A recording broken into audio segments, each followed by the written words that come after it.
खुशामदीद madam. अंदर कौन है? रिशाद सर। उन्होंने कहा कि वो इन बेबुनियाद खबरों की वजह से अपनी पार्टी को मजीद कोई नुकसान नहीं पहुंचा सकते, इसलिए वो अपने कागजात नामजदगी अपनी मर्जी और खुशी से वापस ले रहे हैं खाली होने वाली इस सीट पर। ये बात वो अपने होने वाले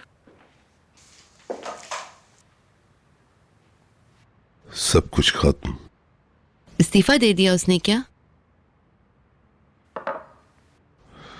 अब हमारे पास खोने को कुछ भी नहीं।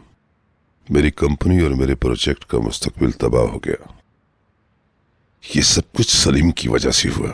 मेरा नाम, मेरा कैरियर, मेरी शोहरत, ये सब कुछ तबाह हो गया। लोग हमें घूर रहे हैं।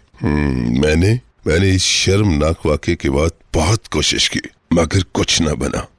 हत्ता कि तुम्हारा भाई मुनीर भाई, वो भी मुझे शक की नजर से देखता है। उसे भी यकीन नहीं है कि हम मुकदमा जीत लेंगे।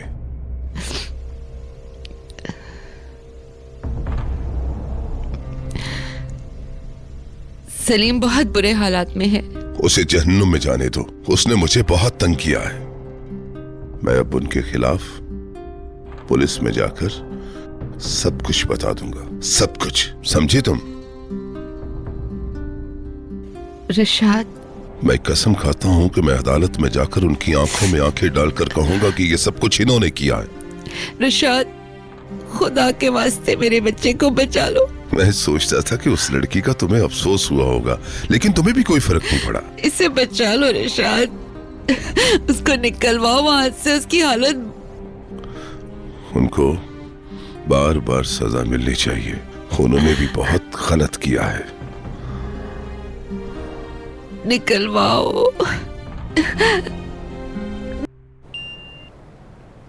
बोलो मेल्टम। हेलो। हेलो। मुझे तुम्हारे वालिद के फैसले का बहुत दुख हुआ है। मेरे ख्याल में उन्होंने बहुत जल्दी की। मैं सलीम से मिलना चाहती हूँ। हाँ, क्या ऐसा मुमकिन है? हो सकता है, मगर काफी दिन हुए हैं मैं उससे नहीं मिली। मेरी बहन के जाने के बाद से काफी मुश्किल हो गया है। जेल इंतजामिया बिल्कुल नहीं चाहती कि मेरे अलावा उनसे जाकर कोई और मिले। प्लीज उससे एक बार मिलवा दें। ठीक है, मैं तुम्हारे लिए कोशिश करता हूँ। मुझे आपसे यही उम्मीद थी। ठीक है, मैं बहुत जल्द तुम्हें फोन करूंगा।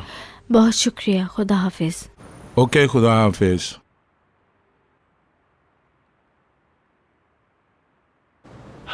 सलीम की बीवी, वो भी समझ चुकी है कि हम जीत जाएंगे। जो कुछ तुम्हें बताया गया है जहन में बैठा लेना।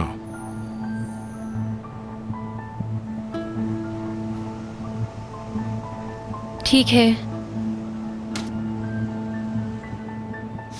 16 जून तक अपने आप को घर तक महदूद रखना। ओके। शहर छोड़कर कहीं ना जाना, समझ गई तुम?